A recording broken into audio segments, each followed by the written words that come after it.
Good, y'all. Yeah, I had this dream last night. The dream started off with me like in some kind of hotel room or something like that, and or a house, or so it was more like a house. And I was hanging with my homeboy Harrison. But first, when it seemed like I was in this hotel room, and it was like it was people coming in there to get me or something, but they couldn't for some reason. Like they had a plot, but I was already ready for them, and it wasn't just so intense of a plot or something like that. But it was like something wasn't all the way right or something. And so then I went to this house, and I was hanging out with my friend Harrison. And it was like we supposed to be going to school and stuff, but at the time I wasn't really trying to go to school or something at the time. And so I was hanging with him, and then I started like looking through my Bible. I picked up my Bible, my own personal Bible, and I started reading. So I picked up my own personal Bible, and while I was looking through there, I was turning the pages, and it seemed like since 2009, it seemed like I was reading the Bible from from the time period of 2009. Like it was more like a documentation of what all I had been doing for the Lord and what all I had been learning and reading for the Lord and doing for the Lord since 2009. And I was just flipping through there, and I was seeing the times when I was hanging out with Marcus, when Untouchables for Christ leaders, what I'm saying, members. And so I was turning through the pages, and I was seeing, how the work that we were doing, the section where it came to him and us, what we were doing with our work with Untouchables for Christ, and how holy it was, and how the word and everything was being learned, and we were studying so much, and it was a very holy time. And I was just looking at that and happy about that. I was so surprised that it was in the Bible. It was like in the Bible what we were doing, and I was flipping through the pages, and I was just so surprised that the work that I was doing was so holy, what I'm saying? The work that we were doing for the Untouchable Christ was really, really God's work and really so holy, and I guess didn't understand it to the full extent of how holy it was, that it was so holy that it could be in the Bible, what I'm saying? People's souls getting saved and stuff like that, and the work we're doing and spreading the word. And so then I kept flipping through the pages, and then I was just looking through the Bible, and I was like, and it's so much more that I have to explore in this Bible. I was so interested and intrigued by the Bible and the information that it held. And I was just excited that I was like, man, whenever I finished reading, I was flipping through the pages. I seen this one picture that looked like like some angels or something, like a picture like a Michelangelo would draw or something like that. I don't know. And it was beautiful, what I'm saying? And it had like the mankind or something, and it seemed like angels and God, and it was like heavenly, what I'm saying? And I was just looking through it, just like, man, there's so many from the New Testament and the Old Testament. There's just so much that I have to learn, and so much, that when I do learn it, I'll be so complete, in my mission. I'll be so complete, so potent with my delivery and everything, because I'm gonna know the words so deep, and it's gonna be wonderful, because I'm gonna know the words so it's gonna be so great that that's gonna be my power and my source for everything, and it's gonna be a beautiful thing. I know it is. And so I was looking through there. Then we were supposed to go to school, like I said, but I stayed behind, and I think Eric Harrison went to school. But I stayed behind. I didn't want to go or something like that. I was skipping school, and staying there, what I'm saying, and staying at the house. And then when I left, I did go to school. I stayed. It was like school was out by that time. Like it was, time to get out of school, and I had just came at the end. I didn't come and go to school, go to class and stuff. And so when I got out, when everybody was getting out and stuff, I seen my first basketball coach ever, Coach Duncan, great coach, great basketball coach.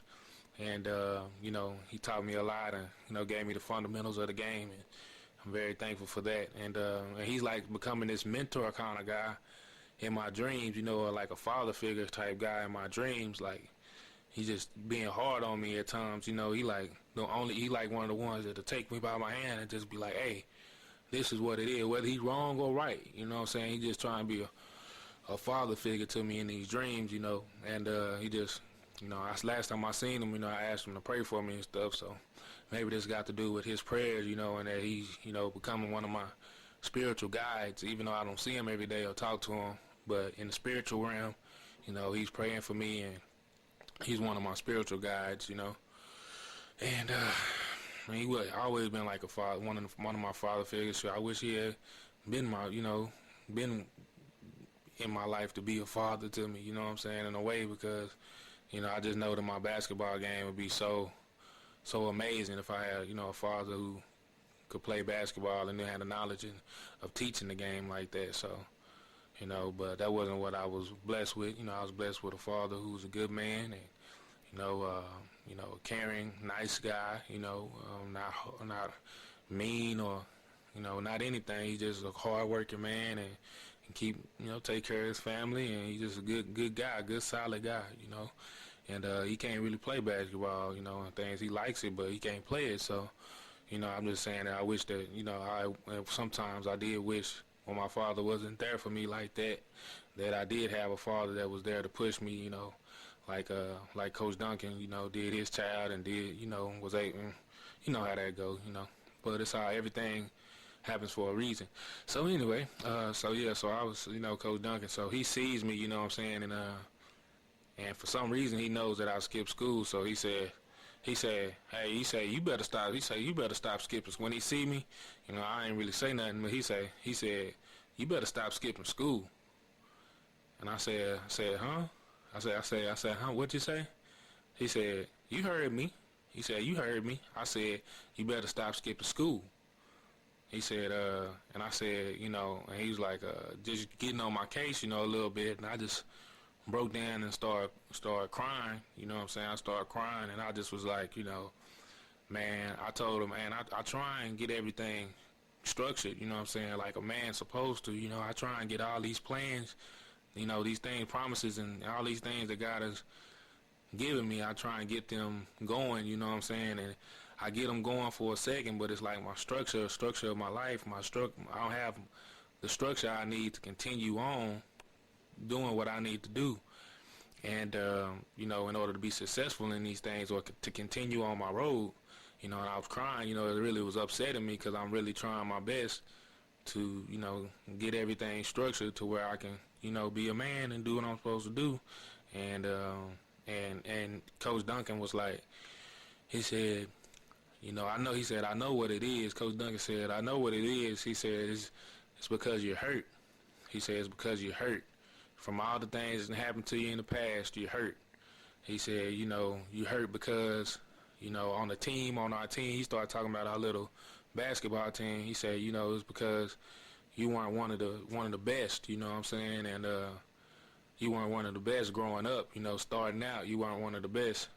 And it hurts you, what I'm saying? It hurts you that, because of that, and I'm like, how does he know this, or why does he think this, And he was like, it hurts me too, I guess he was saying he missed coaching us and stuff like that, he was like, it hurts me too, and he was like, sometimes it hurt people for a little bit, a few months or whatever. He said, like, well, in your case, for a few years, he like, for a few years, it's been hurting you, what I'm saying, and you just gonna have to, I guess he was just saying, you're gonna have to let that stuff go, he was saying, let all that stuff from the past go, and, move on to the future and focus on, the task in hand, and forget about the past and how people did you wrong, and all the hard roads and roadblocks that you've, went through, forget about those and stop letting them hurt you, because you can't move on and grow because you're still thinking about the past, and I've been kind of wondering that, what I'm saying, like, why. It's like, in these dreams and stuff, it's like I deal with deep problems, and I know that if things get hard for me sometimes, I put those things, like, in the back of my mind. I put those things in the back of my mind. I bury them, what I'm saying, so they won't hurt me. I just don't think about them, things that hurt me the most, I just bury them. What I'm saying? In my mind, I don't even know I'm doing it. I don't even know I'm doing it. But then when I do it, it's like it comes out in other places. When I bury those emotions instead of dealing with those emotions, I bury them and think that, oh, okay, I'm feeling good, I'm all right, but I'm really not. It's like coming out in some other kind of way. It's coming out somewhere else in my life, and that's when. And then I'll be like, damn, why I'm feeling like this, or why I'm acting like this. Why is my motivation, so low at times and things, and it's because the things of the past instead of embracing them and overcoming them and going harder, I suppress them and really don't listen, don't take on them, don't take them on and challenge myself the way I'm supposed to, in order to overcome them. I suppress them, which gives me, I would say, some kind of really false reality, because that's not really dealing with the whole reality of things. And so then, like I said, it comes out and hurts me in different places, like on my motivation for the basketball, or my dreams and getting things accomplished. You know what I'm saying? It hurts me in other places, and I don't even know where it's coming from, but it's because of those suppressed emotions that I've been holding back and trying not to deal with. Like my grandmother. You know what I'm saying? Like, I know, with her being in a nursing home and stuff, like, I suppressed that, because I felt like I couldn't control it, you know what I'm saying? And there was nothing I can do about it but just try and get to my goals. And, God has his own time, and so I haven't been able to get to those dreams and promises that he's given me, which would make me financially stable, which would make me be able to, get her out and give her, home care and the doctors that she needs at home, and not to have to be there, be with her family.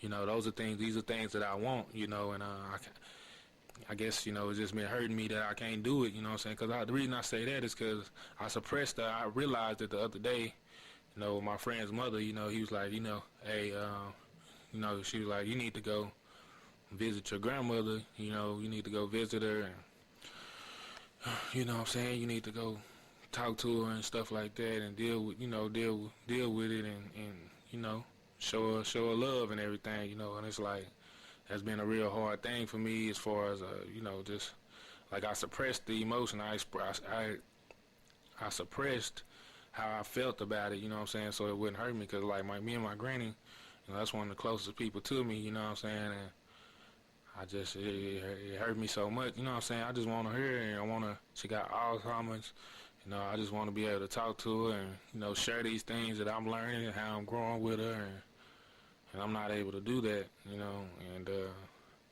and so while my friend's mother was telling me that, you know what I'm saying, I just started this big rush of I started crying real tough, you know what I'm saying, because it's just like a big rush of dang, you know what I'm saying, like I ain't even been dealing with this emotion, you know what I'm saying, and then I didn't know it was really hurting me that bad because I suppressed it so bad, but it's really been hurting me, and it's probably been hurting me in other areas of my life. So right now, what I'm just in the mode of just breaking down everything in my life, and trying to regather, regroup, and really start from scratch, and really start from scratch, but really starting and being a more responsible young man, as far as just my structure and my order of how I do things, and building a routine of things, and sticking to those things, and not being late for stuff, not missing out on lectures, because me being late or skipping school, that meant something in the dream, that some lessons I'm not being taught, I'm missing out on, because it's because I'm hurt, you know what I'm saying. That's where the lack of motivation is coming from, or the lack of getting things done is coming from. It's from the hurt, you know what I'm saying. And I'm gonna have to deal with that and let it go, and overcome it, so I can overcome my problems. Like, I think that I'm laying out my burdens on Jesus, but really I'm keeping some of them inside and dealing with them how I want to deal with them. I'm suppressing them when really I'm not giving them up, and it's things that I have to learn how to give it up to the Lord, that I'm still learning. So right now, like I said, I'm just in a rebuilding process, and